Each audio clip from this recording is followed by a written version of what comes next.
이 성경의 내용이 감춰져 있어서 성경을 10독, 100독을 해도 그 성경 안에 있는 내용을 뚫고 들어가려는 어떤 노력과 또 그런 묵상이 없으면 그냥 그걸 암송만 하고 외우는 것밖에 안 돼요.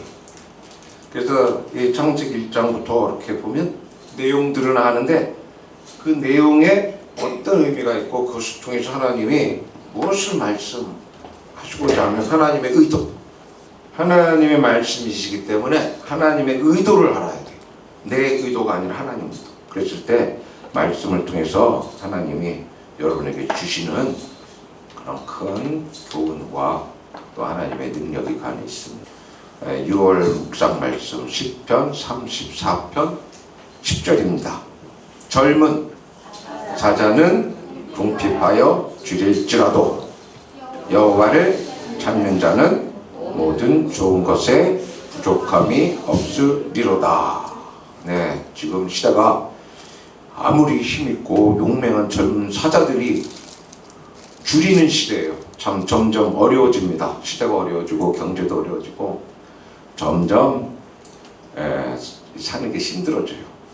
하지만 어떤 상황 가운데서도 하나님을 찾는 자는 모든 좋은 것에 부족함이 없다라는 하나님의 약속입니다. 이 약속을 붙잡은 자는 이 약속이 이루어집니다. 한 주 동안 얼마나 하나님을 생각하고 하나님을 찾았나요? 무엇을 생각하며 한 주간을 살았나요? 각자의 또 관심사들이 있을 거예요. 그 관심사를 바라보고 열심히 수고하고 땀 흘려 살았지만 그것이 세상에 속한 거라면 결국은 다 헛된 것이 됩니다. 이번에 매스컴에서 영국 왕 제자비, 영국은 굉장히 귀족 이런 것들 중요시하는데 왕족입니다. 왕자의 세자의 부인이에요.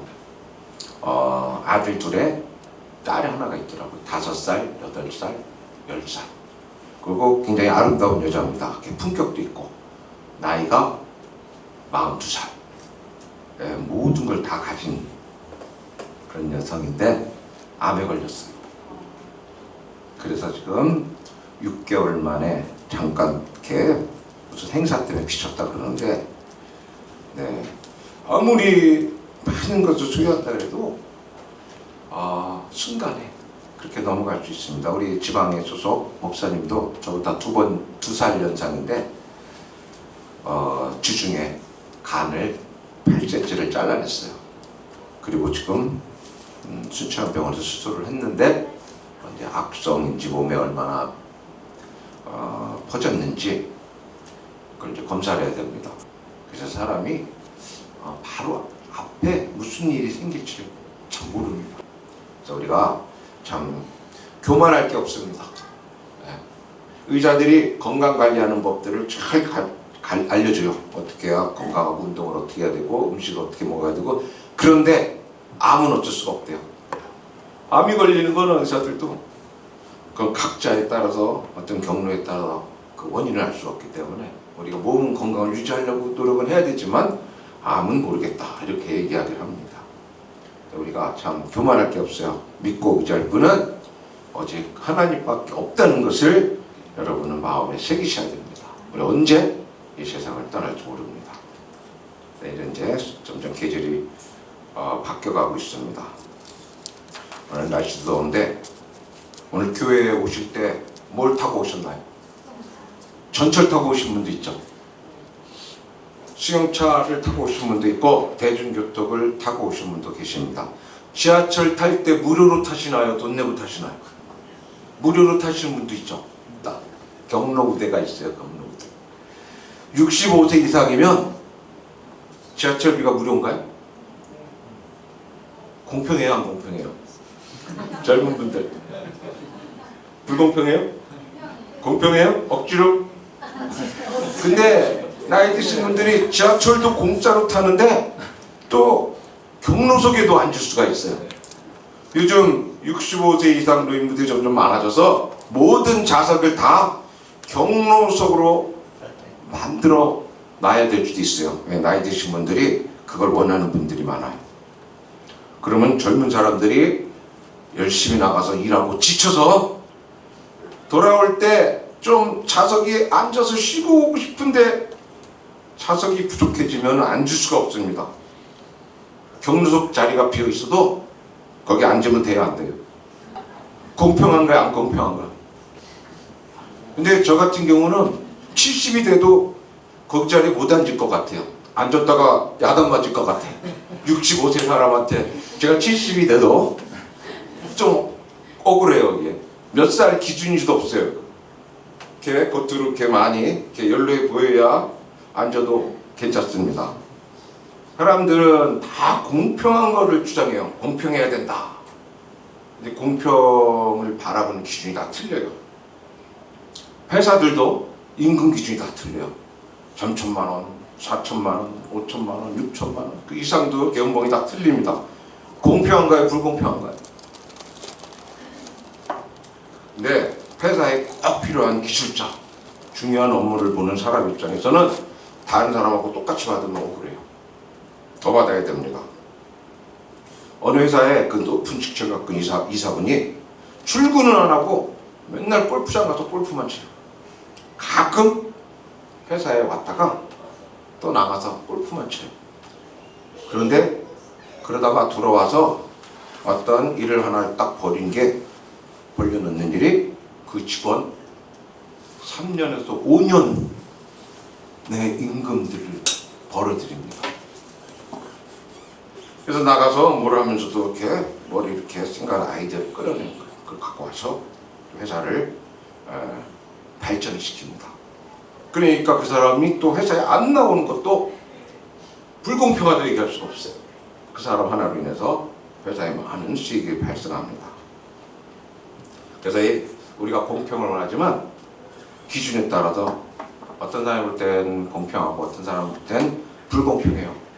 그래서 이제 불공평하면 불만을 터뜨립니다. 그래서 사람들이 이렇게 불만들이 많아요, 요즘 사람들. 그래서 차별받는 거 싫어하면서 나는 특별 대우를 받고 싶어요. 그렇죠? 차별당하는 거 싫어하는데 특별 대우를 받고 싶어요. 그런다 그래요. 차를 운전할 때 어떤 차가 다 끼어들면 얌체 운전. 내가 끼어들면 나는 운전 실력이 아주 좋은 거야. 각자 이렇게 잣대가 공평하는 이 기준이 틀립니다. 근데 하나님은 과연 공평하신 분일까? 불공평하신 분일까? 어떤 것 같아요? 여러분 생각에 하나님은 공평하신 것 같아요? 네? 공평한 것 같아요? 하나님 불공평하게 생각하는 사람들이 많습니다.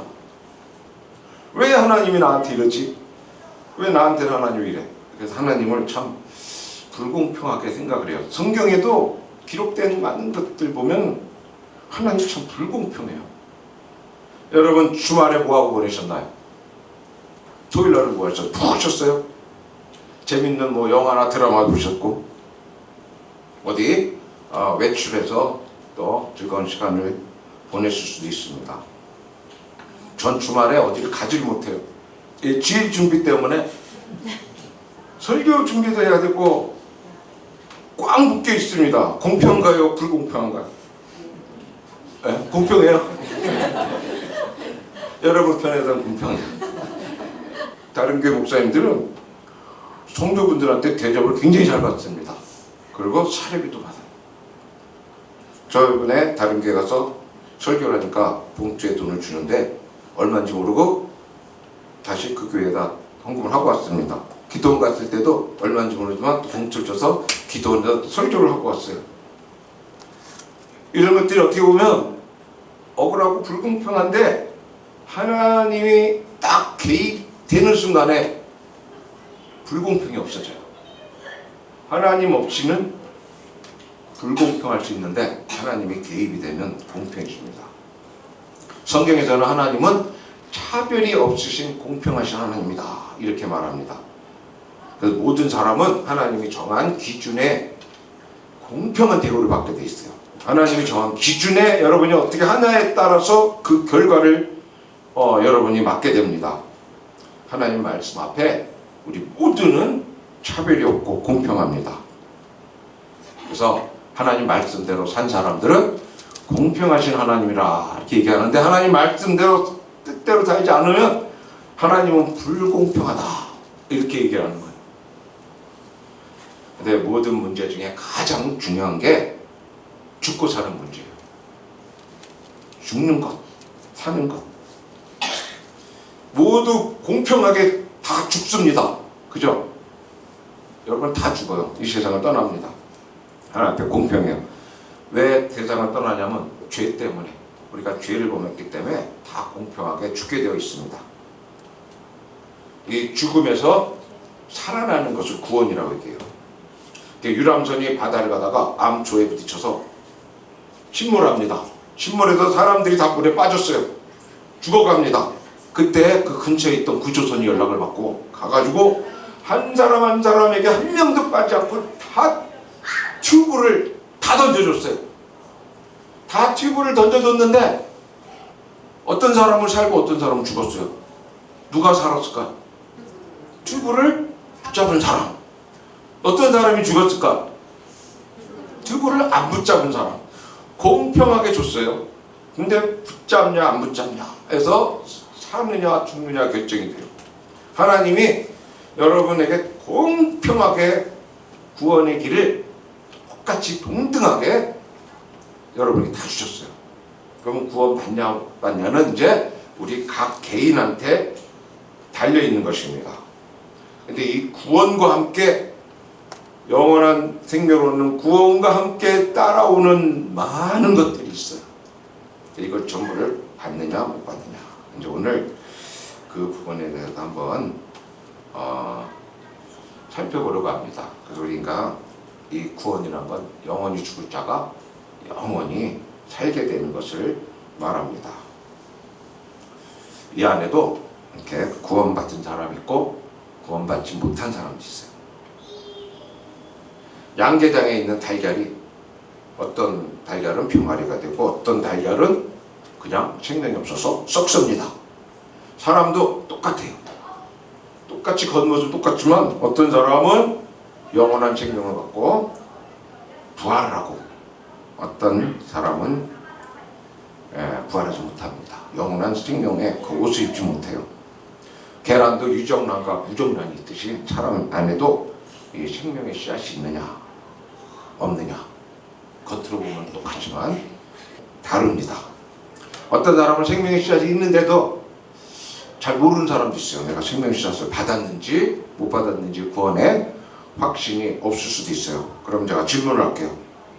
나는 구원을 받았다. 어떤 사람이 구원을 받은 거예요? 구원받았다. 구원받았다를 다른 말로 표현하면 예수님을 믿는다. 예수님을 난 믿었다. 그럼 구원받았다. 또 나는 하나님의 자녀가 되었다. 구원받았다는 얘기. 또 나는 새 생명을 얻었다. 나는 새 생명을 얻었다. 이게 구원받았다는 말이에요. 또 뭐가 있을까? 나는 천국 백성이 되었다. 이게 구원받았다는 얘기. 또 나는 나는 죄사함을 받았다. 이게 구원받았다는 얘기. 또 그 다른 말로 하면 나는 성령을 받았다. 성령을 받았다. 이렇게 얘기를 해요. 또 제일 많이 쓰는 말이 또 누가 가는 나라. 그러니까 어떻게 되는 거야? 믿음으로 가는 나라인데 또 믿음으로 가는 나라는 또 있어요. 어린이 많이 가르치잖아.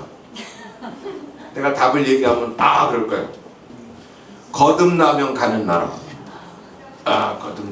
거듭났다 그래. 다시 태어났다 그래요. 그걸 또 한문으로 중생이라고 해요. 중생. 또 회개했다. 뭐 여러 가지로 주님을 구주로 영접했다. 여러 가지 말이 많습니다.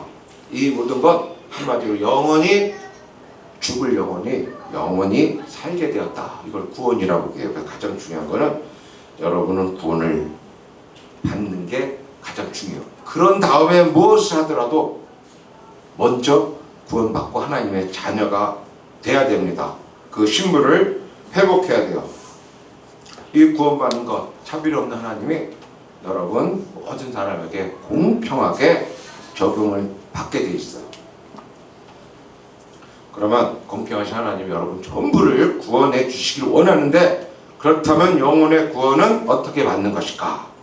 이 시간에 성경 말씀을 통해서 어떻게 나는 구원받고 하나님의 자녀가 되고 죽으면 천국에 갈 수 있을까? 여러분 꼭 천국을 가셔야 되는데, 어떻게 하면 구원이라는 것을 받고 천국에 갈 수 있는가? 그런 말씀을 통해서 한번 살펴보도록 하겠습니다. 로마서 10장 9절에서 13절. 이 구원은, 천국 가는 건 돈으로 살 수가 없어요. 노력으로도 살 수가 없어요. 이건 오직 하나님이 주시는 선물인데, 9절을 한번 다 함께 읽어보죠. 내가 만일 내 입으로 예수를 주로 시인하며 또 하나님께서 그를 죽은 자 가운데서 살리신 것을 내 마음에 믿으면 구원을 받으리라. 네, 참 이 말이 쉽기도 하고 어렵기도 해요. 그래서 제가 오늘 쉬운 방법을 좀 가르치려고 해요. 하나님이 이 세상에서 가장 쉽게 만들어 놓은 게 여러분이 구원을 받는 길, 구원받는 길을 너무 쉽게 만들어 놓으셨어요. 너무 쉬우니까 사람들이 중요하게 여기잖아요. 뭔가 피땀 흘려서 막 열심히 노력을 해서 얻어야 되는데 너무 쉽게 거둬주니까 사람들이 이것을 받으려고 하지 않습니다.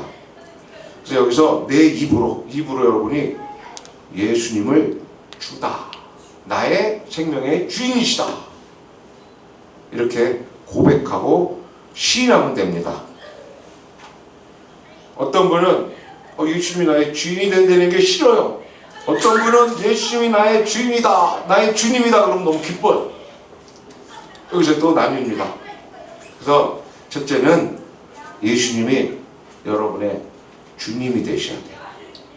그 다음에 하나님이 예수님을 죽은 자 가운데서 살리셨다는 것을 믿어야 됩니다. 예수님이 우리를 대신해서 십자가에 죽으시고 부활하신 것, 그것을 믿어야 됩니다. 여기 믿어지면 이제 우리 안에 구원이 이루어져요. 이제 예수님이 십자가에서 피를 흘리시고 죽으셨어요. 피 흘렸다는 건 뭐냐면 여러분 죄를 사하셨다는 얘기예요. 죽었다는 건 여러분의 죄의 명을 죽인 거예요. 그리고 예수님 부활하셨다는 건 여러분이 이제 새로운 부활의 몸을 입고 다시 산다는 것에 대한 예수님을 보여주신 거예요. 그걸 믿으면 여러분은 구원을 얻게 됩니다. 구원받는 길이 쉬운가요, 어려운가요? 입으로 예수님이 나의 주가 된 것을 시인하고 예수님이 죽은 자 가운데서 살아나신 것을 마음에 믿으면 하나님의 자녀가 되면 하나님께 무엇이든 구할 수 있는 자격이 주어지고 천국을 소유하고 이 땅에서도 천국을 누릴 수 있는 어마어마한 선물이 있는데, 이게 믿어지질 않아요. 그게 문제입니다. 믿고 싶어요. 어떤 사람은 막 믿고 싶은데, 예수님을 나도 믿고 싶은데 그게 마음대로 되나? 그게 답답합니다. 그런 사람들이 그래요. 교회 오래 다니는 사람들이 믿어, 교만하니까 못 믿는 거야. 근데 겸손하려고 해도 안 믿어져. 그러면 거짓말로 믿는다 그래? 그럴 수 없죠. 답답합니다. 나도 믿고 싶고 선물을 받고 싶은데. 10절을 한번 읽어보죠.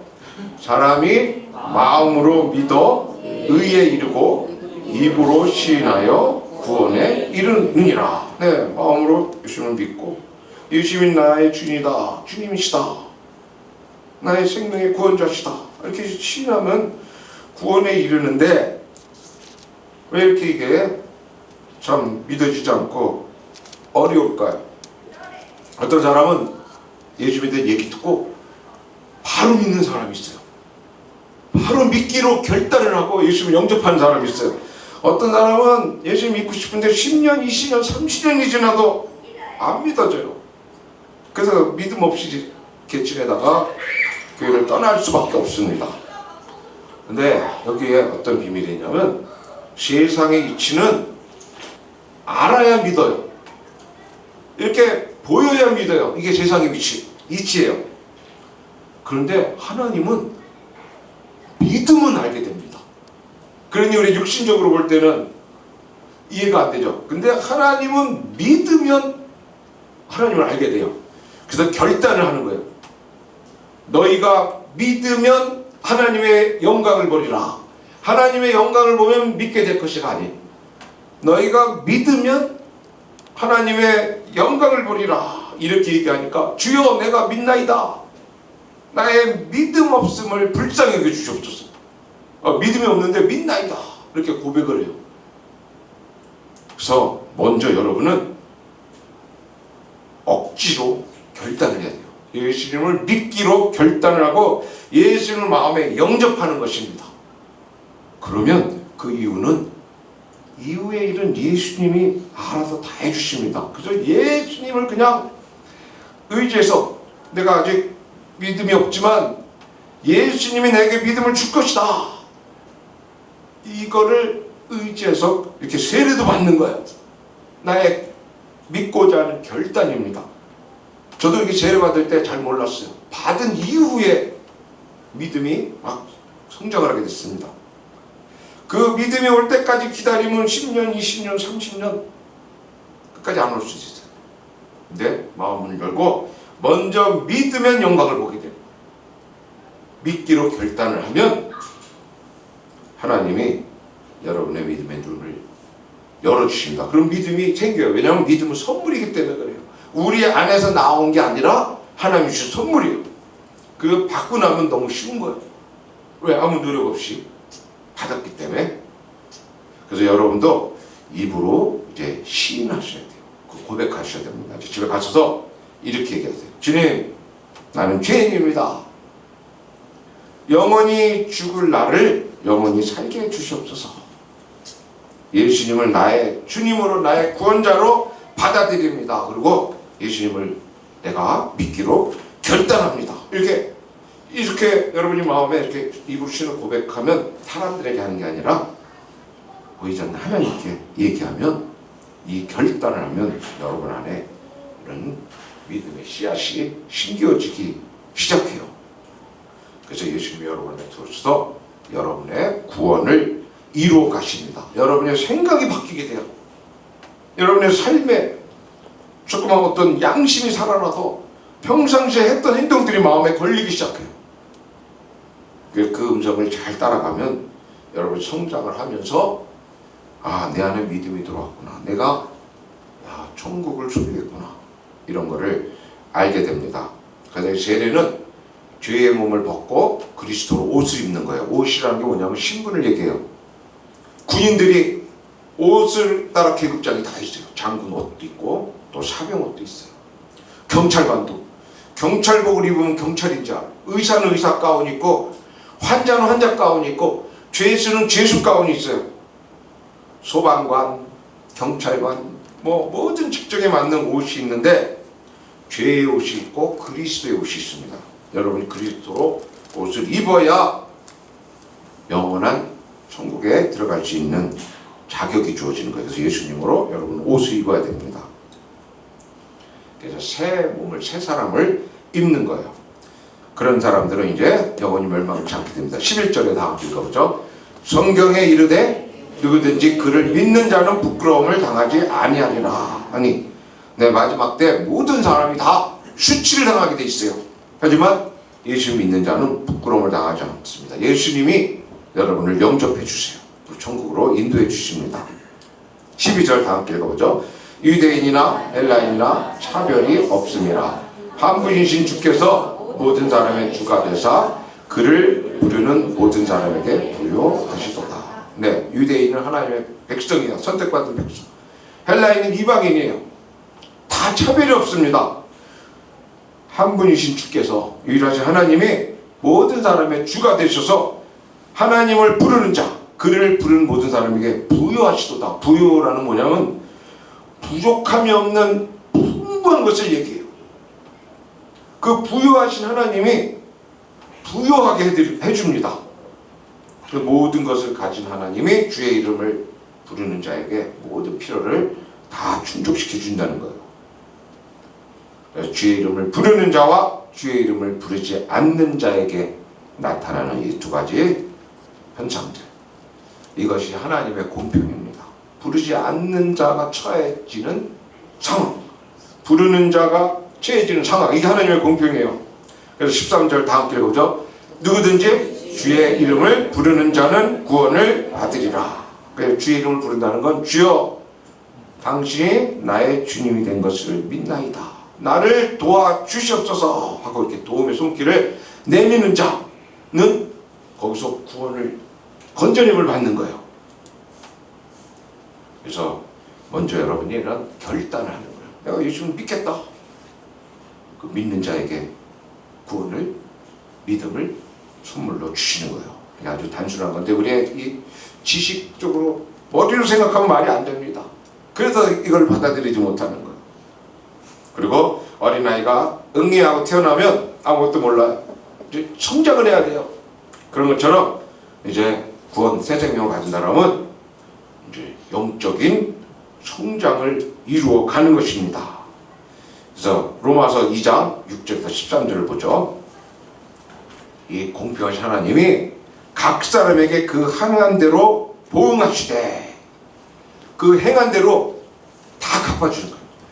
악을 행한 자는 악한 대로, 선을 행한 자는 선한 대로. 그래서 먼저 우리가 이제 믿음으로 값없이 이 구원을 얻고 생명을 얻고 영원한 천국에 들어가지만 이 세상에서 산 그 사람들이 그 행한 대로 다 보응을 하게 됩니다. 받게 되는 거예요. 여러분은 무슨 어떤 행동을 하고 사셨어요? 하나님 앞에 섰을 때 하나님께 여러분이 내놓을 게 뭐가 있나? 저는 죄를 안 지었습니다. 이거 죄 진 거는 예수님이 대신 감당해 주셨어요. 이제 여러분이 새 생명을 얻고 하루하루를 어떻게 살았느냐? 하나님 앞에서 이제 그걸 내놔야 돼요. 지금 오늘 밤 여러분이 세상을 떠나서 하나님 앞에 섰을 때 하나님 앞에 무엇을 내놓을까요? 하나님 받으실 만한 게 뭐가 있을까요? 그걸 생각해야 됩니다. 그대로 여러분이 생각한 대로 하나님 앞에서 이 보응을 받게 되는 거예요. 그래서 하나님 나 이거 했고 이거 했고 이거 이런 것들이 이제 많이 나와야 돼요. 그래서 하나님 뜻을 행한다는 것, 하나님의 뜻, 그 선을 행한다는 건 쉽지가 않습니다. 7절에 참고 선을 행하여 하지만 믿음으로 주 안에서 이 참고 선을 행하여 영광과 존귀와 썩지 아니함을 구하는 자에게는 영생으로 하시고 하나님의 영원함 가운데서 주시는 하나님의 상이 있습니다. 그리고 세상에서 하나님을 거부하고 오직 당을 지어 진리를 따르지 아니하고 불의를 따르는 자에게는 진노와 분노로 하시라. 이 주 안에서도 이런 게 있고 주 바깥에서도 이런 게 있어요. 그래서 9절에 악을 행하는 각 사람의 영에는 환난과 공고가 있으니 먼저는 유대인에게요 그리고 헬라인에게며. 마음에 평강이 없고 왜 환난과 공고가 있냐면 악을 행하는 삶을 살기 때문입니다. 하나님의 생명을 받아도 하나님과 관계없는 삶을 사는 사람이 너무 많아요. 그러다 보니까 그 영에 환난과 공고가 있게 됩니다. 유대인에게요, 하나님의 백성이나 헬라인에게, 이방인에게나 하나님을 부인하고 뜻을 따르지 않으면 그 영의 환난과 공고가 있게 됩니다. 하지만 10절에 선을 행하는 각 사람에게는 영광과 존귀와 평강이 있으니. 네, 우리는 이제 살면서 하나님이 원하는 게 무엇인가? 그거를 생각하고 그것을 행하는 삶을 살 때 여러분 하나님의 영광 여러분에게 나타나고 하나님의 존귀함이 여러분에게 나타나고 그 평강이 여러분 안에 있게 됩니다. 유대인이나 헬라인이나 모든 사람에게 공평한 거예요. 11절에 이는 하나님께서 외모로 사람을 취하지 아니하심이라. 외모라는 것 겉의 모습이에요. 여러분이 어떤 일을 행하냐 이게 아니라 중심의 마음에 왜 이 행동을 했느냐, 하나님 때문에 했느냐 아니면 나를 좋게 보이려고 했느냐. 자신을 좋게 보이려고 행하는 사람들이 많아요. 칭찬받기 위해서, 높아지기 위해서. 교회 안에서도 그런 행동들이 많습니다. 인정받기 위해서 하는 게 많아요. 믿음이 아니라 세상에서도 마찬가지고. 하나님을 외모로 보는 게 아니라 그 사람의 중심을 보시는 거예요. 그래서 하나님을 바라보고 한 모든 행동들, 그 선한 행동들을 하나님이 영광과 존귀와 평강으로 갚아 주시는 것입니다. 이 사랑하는 사람들이 있어요. 연인, 부부. 내가 상대를 사랑하는 것 같지만 상대를 사랑하는 게 아니라 나를 사랑하는 거예요. 왜 나를 사랑하냐면 내가 보기에 아름다워, 내가 보기에 기뻐, 그러니까 사랑을 한 겁니다. 그건 내 기준이에요. 부족한 상대를 위해서 내가 헌신해서 나오는 사랑이 아닙니다. 상대가 내게 필요해요. 내게 만족하고, 그러니까 상대를 사랑합니다. 이 사람이 꼭 필요해서 사랑하는 건 사랑이 아니라 집착이라고 해요. 집착. 내가 마음에 들고 내가 기뻐하고 나한테 뭔가 잘해주고 이러니까 내가 사랑을 하는 거지. 그게 떠나가면 그 사랑은 순식간에 다 식고 무너지게 되어 있습니다. 결국 그 사랑은 금이 가고 깨지게 되어 있어요. 그러니까 같이 살고 있어도 위선이에요. 하지만 주 안에서 이루어진 사랑, 이게 온전한 사랑입니다. 하나님 때문에 상대를 사랑하면 부족할수록 더 상대를 위해 주게 돼 있어요. 그래서 여러분은 하나님 안으로 하루하루 깊이 들어가야 돼요.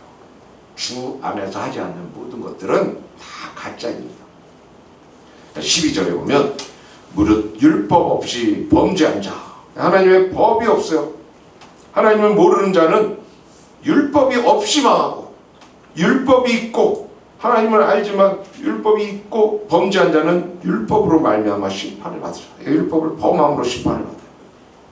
하나님을 아는 자나 모르는 자나 다 하나님의 정한 법으로 심판을 받게 되고, 각 사람이 행한 대로 하나님은 갚아 주시는 하나님이십니다. 그래서 눈물을 흘리면서 선을 행하는 자에게는 하나님의 눈물을 닦아주시고 하나님의 크신 위로가 함께 하십니다. 여러분이 한 주간 무엇을 행하고 사시다가 하나님 앞에 오셨는지 그걸 돌이켜봐야 돼요. 난 과연 무엇을 어디서 헤매고 뭘 하다가 하나님께 왔나.